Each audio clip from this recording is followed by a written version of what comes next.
Centuries from Hughes and Madsen put Derbyshire in control at the end of Day 2 in Bristol. Derbyshire started Day 2 in Bristol on 104 for 2 with Madsen and Hughes at the crease. The pair had started to build a useful looking partnership on the opening day, and that continued in the morning session with Madsen quick to add to his overnight score of 24. The run rate flew along, and in no time at all the partnership was over 50.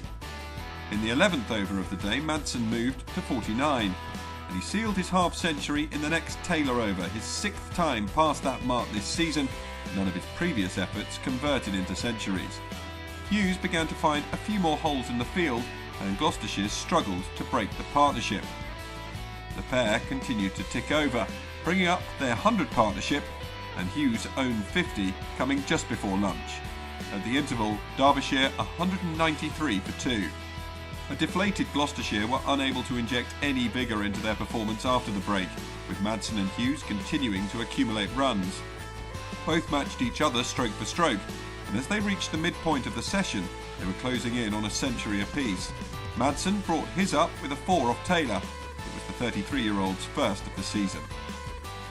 Madsen's sprint to 3 figures was then answered by Hughes as the 25-year-old moved to his 2nd century of the season with a series of fine strokes off the bowling of Smith and Shaw.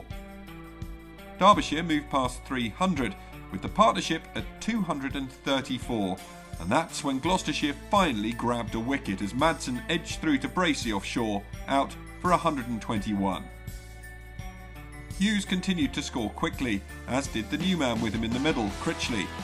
But with only 19 runs to his name, Critchley became the 4th wicket down when he was bowled by Howell, the score 346 for 4 at tea.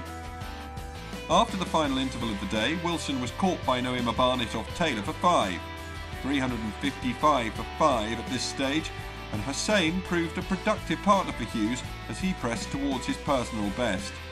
He just moved onto a new first-class top score of 142 when he was out, Dent with the catch off the bowling of Noema Barnett, the score 380 for 6.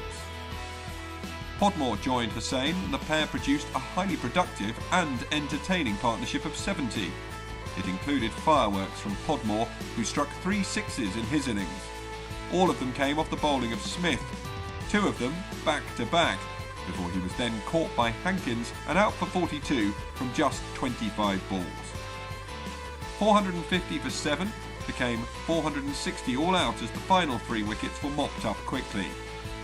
Smith bowled Vealjohn for 5 and then had Davis caught by Taylor for 4. Before Imran Tahir was caught behind off Noema Barnett for a golden duck. 460 all out, the centuries from Madsen and Hughes the linchpins of the innings. With the ball, both Smith and Taylor taking 3 wickets apiece in a tough time for Gloucestershire in the field. There was an early breakthrough for the visitors, Dent out LBW to Vealjohn for 4 in the 5th over.